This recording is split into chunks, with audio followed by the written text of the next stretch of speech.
At our engagement party, she toasted to finding the courage to follow my heart and kissed my best man. I cancelled the wedding and went on the honeymoon alone. They crashed and burned in 3 months. Hey viewers, before we move on to the video, please make sure to subscribe to the channel and hit the like button if you want to see more stories like this. Thanks. Hey Reddit. Throwaway, for obvious reasons. This all went down about a year ago, but I've been lurking here long enough to know stories like mine blow up. I'm 32 male, and I need to get this off my chest, because even though I've moved on, the sheer audacity of it still hits me sometimes. I'll try to keep it real and not embellish. It was outrageous enough on its own. Let me back up and set the scene.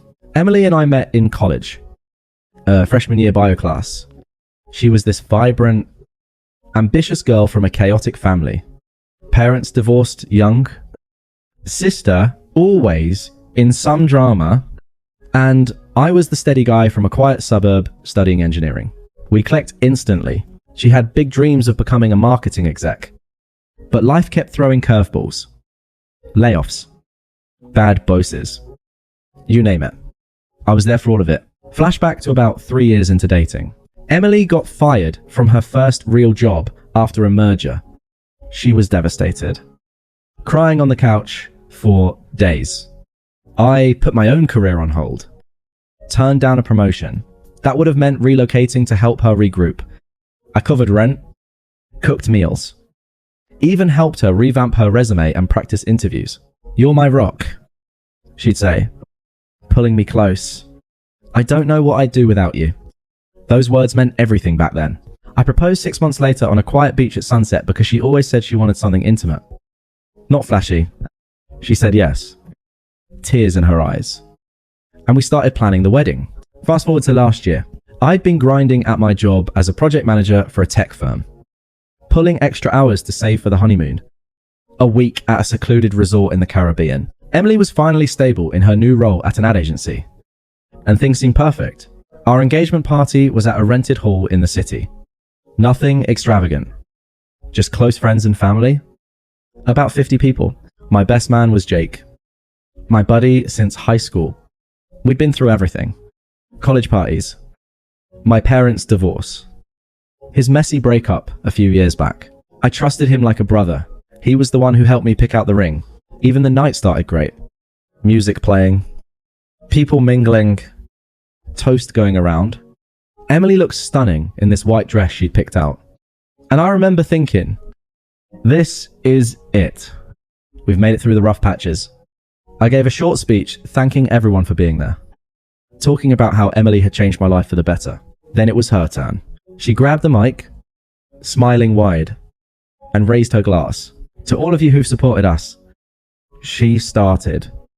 Her voice steady, but with this edge, I couldn't place. And to finding the courage to follow my heart. Life's too short for regrets, right? Sometimes you have to take risks to get what you really want. The room clapped politely, but I felt a knot in my stomach. It sounded off, like it wasn't about us. I chalked it up to nerves. Public speaking wasn't her thing. But then she turned, set her glass down, and pulled Jake in for a kiss. Not a peck. Not a hug gone wrong. A full passionate kiss right there in front of everyone. Gasps rippled through the crowd. My mum dropped her fork. Jake didn't pull away at first. He leaned into it. The hall went dead silent, except for a few whispers. Emily finally broke it off, wiping her lip with this smug little grin, like she'd just won something. She looked at me and said, "Oh, come on. Alex, don't look so shocked. It's not like this came out of nowhere." I stood there, glass in hand, feeling the blood drain from my face. What the hell? My mind raced back to little things I'd ignored. Late nights at work she shared with Jake. He was in sales for the same agency.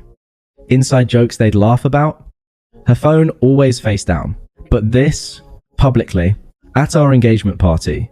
Emily, what is this? I managed, my voice low, trying to keep it together. The mic was still on, so everyone heard. She rolled her eyes. That dismissive tone cutting like a knife. Alex, you've been so safe. Reliable. Sure. But where's the spark? Jake gets me. He challenges me, makes me feel alive. We've been seeing each other for months. I was going to tell you privately, but tonight just felt right. Courage.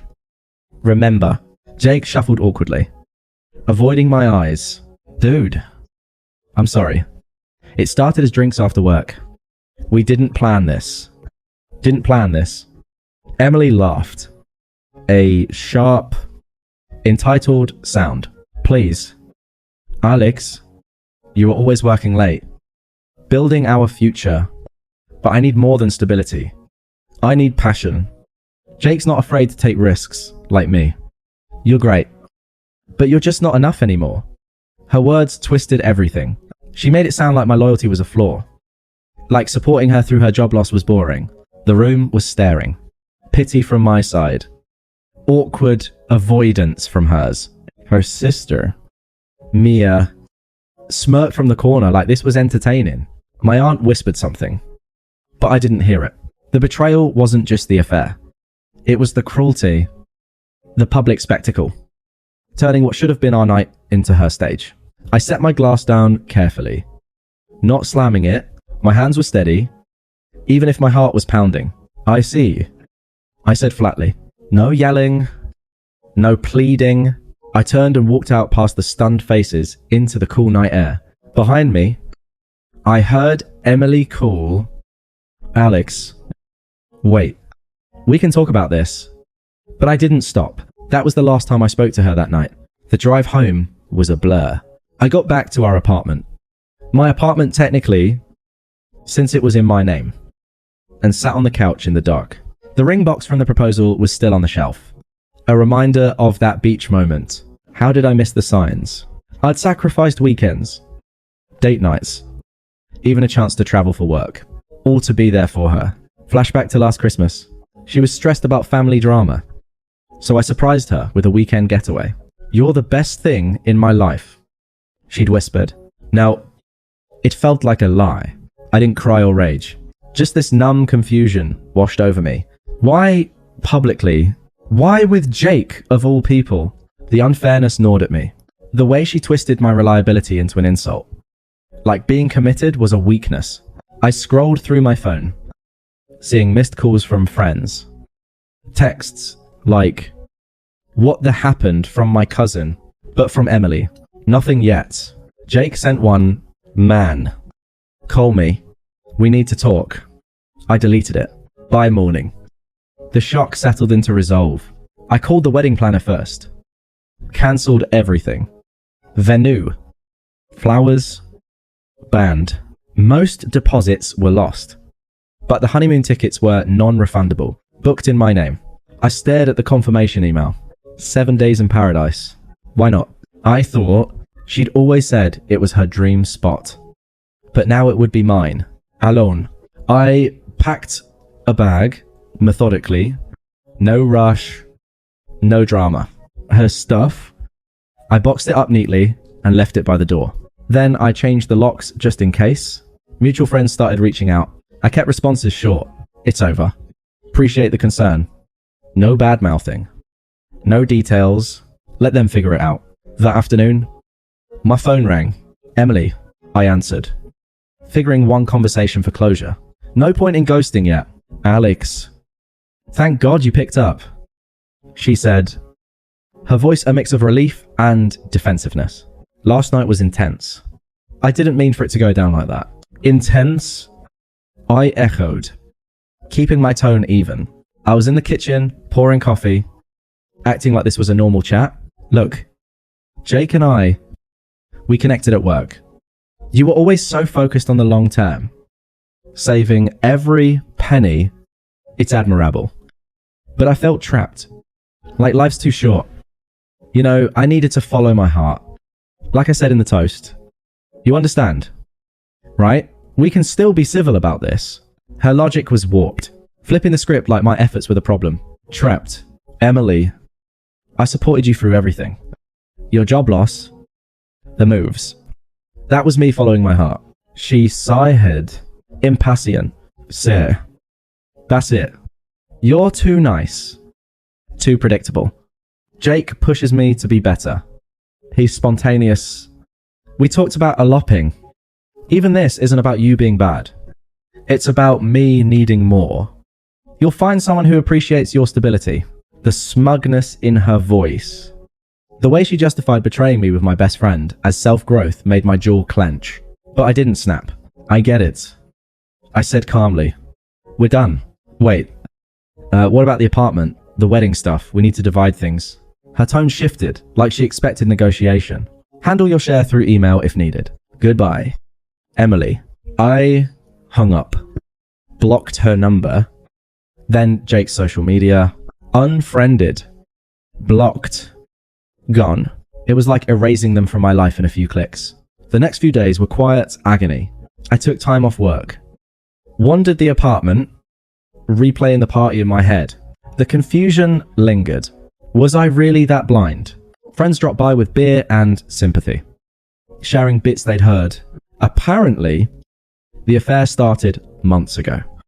Office flirtations turning into hookups. Jake had bragged to a coworker. It stung, but I didn't dwell. Instead, I focused on logistics. Cancelling joint accounts, notifying the landlord, then the honeymoon. I flew out alone. Checked into the resort. A bungalow overlooking turquoise water. The first day, I sat on the beach, staring at waves, feeling the weight of it all. This was supposed to be a celebrating, but solitude hit different. I hiked trails she'd have hated, snorkel at raves, read books I'd put off. Mornings were coffee with ocean views. Evenings, stargazing. No phone notifications, no drama. By day 3, the confusion faded into clarity. I dodged a lifetime of her manipulations. I'm free. I realized one sunset, no more walking on eggshells around her moods or family's toxicity. Back home, I threw myself into routine. Gym, work projects. Even started a side hustle and app development I'd shelf for her. Friends rallied. Barbecues. Game nights. Jake and Emily. Out of sight. Out of mind. I heard whispers. They were together officially. Posting couple pics online. Let them. I was rebuilding one steady step at a time. It was about 3 months after I got back from the honeymoon when the whispers turned into facts. I'd kept my head down, focusing on work and my new routines. Hitting the gym at dawn, diving into that Appide project, even joining a hiking group to fill the weekends. Friends would drop hints during hangouts. Heard from mutuals that things aren't going great for Emily and Jake. I didn't pry, didn't need the details to feel the shift, but eventually, it all came out piece by piece, like a bad movie unraveling. Turns out they are passionate. Relationship crashed fast. It started with paranoia, since they both cheated to get together. Neither trusted the other. Jake accused her of flirting with co-workers. She found texts on his phone from an ex-fights escalated, spilling into work. Emily's ad agency had a strict no-drama policy. And when a colleague reported their blowout in the break room, yelling about who cheated first, she got put on probation. Jake, being in sales, charmed his way out at first, but the tension tanked their performance. Mutual friends bailed.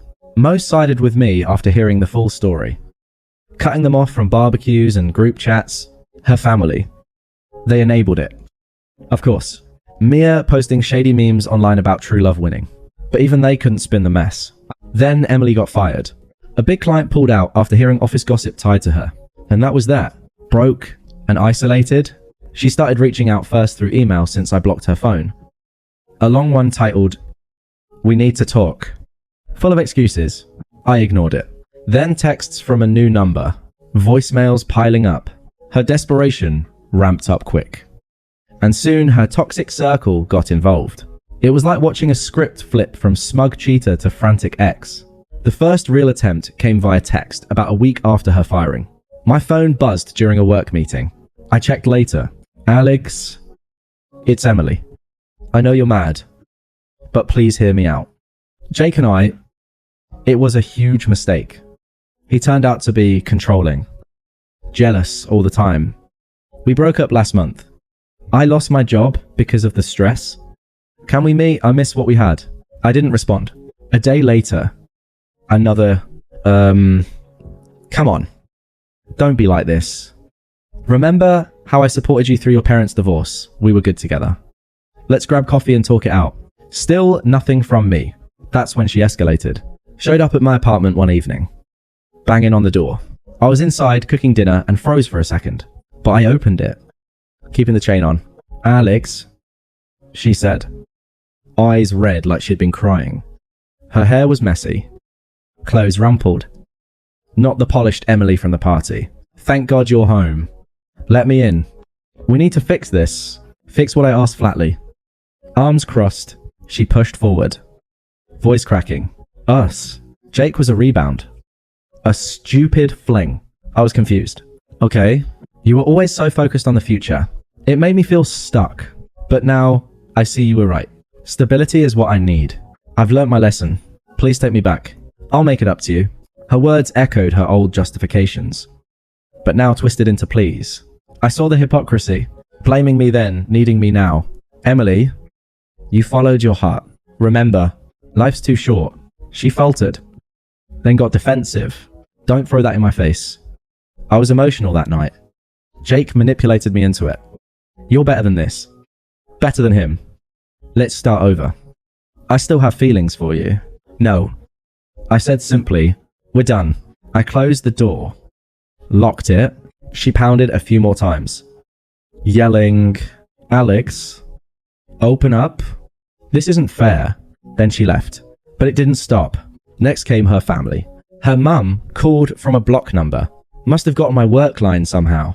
Alex, this is Karen. Emily's a wreck because of you. She told me everything. You can't just ghost her after all those years. Be a man and forgive her. Everyone makes mistakes. I kept it brief. Karen, this isn't your business. Goodbye. Hung up. Then Mia, her sister, texted, hey, asshole. Emily's crying non-stop. You think you're so superior walking away like that? Jake was a dick. But you're worse for ignoring her. Family sticks together. Call her back or you're trash. I blocked that. 2. Emily's attempts peaked a week later with a frantic voicemail. Alex, why won't you answer? I need help. Rin stew. And I'm crashing on Mia's couch. Jake left me with nothing. You owe me after how I stood by you. This silence is cruel. If you don't respond, I don't know. But you're heartless.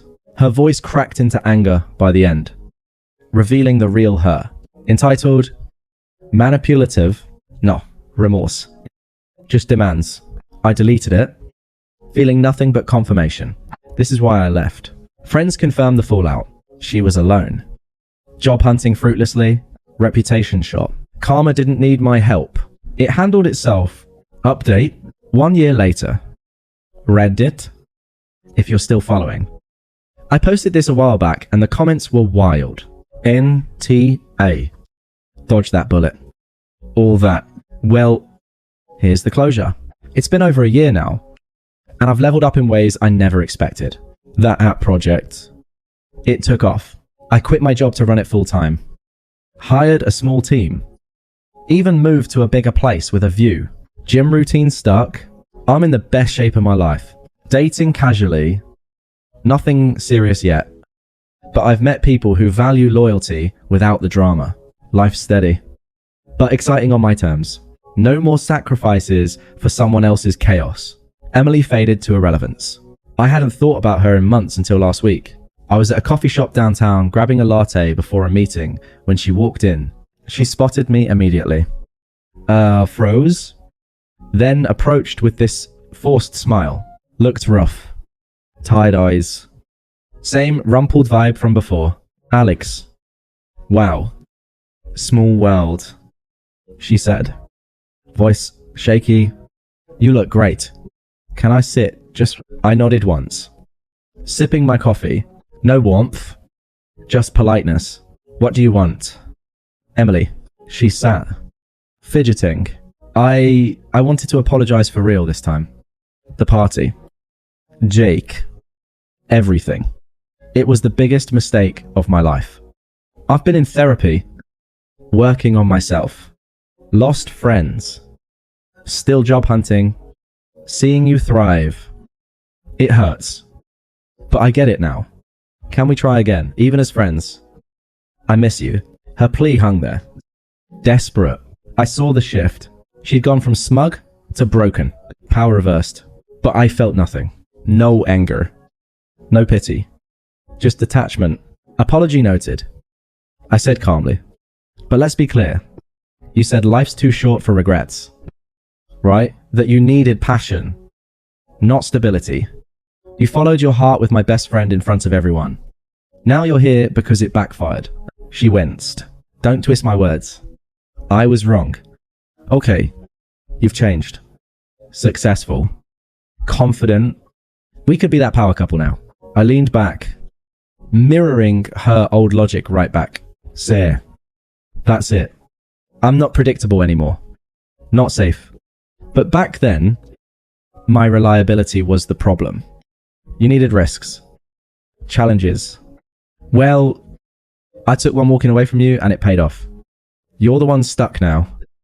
Emily. Not me. Her face crumpled. Anger flashing. So that's it. You're just going to rub it in after all we had. No rubbing. I replied firmly. Just facts. You've become irrelevant to my life. I've built something better without you. Peace. Growth. A future on my terms. You're a closed chapter. Take care of yourself. I stood, grabbed my coffee, and walked out. She called after me. Alex. Wait, but I didn't look back. That was it. Final. Definitive. No loose ends. If there's a lesson here, read it. It's this. Sometimes, the best response is none at all. Let karma do the work while you build your own path. Thanks for watching. Make sure to subscribe to the channel and hit the like button. What do you think about this story? Share it in the comments.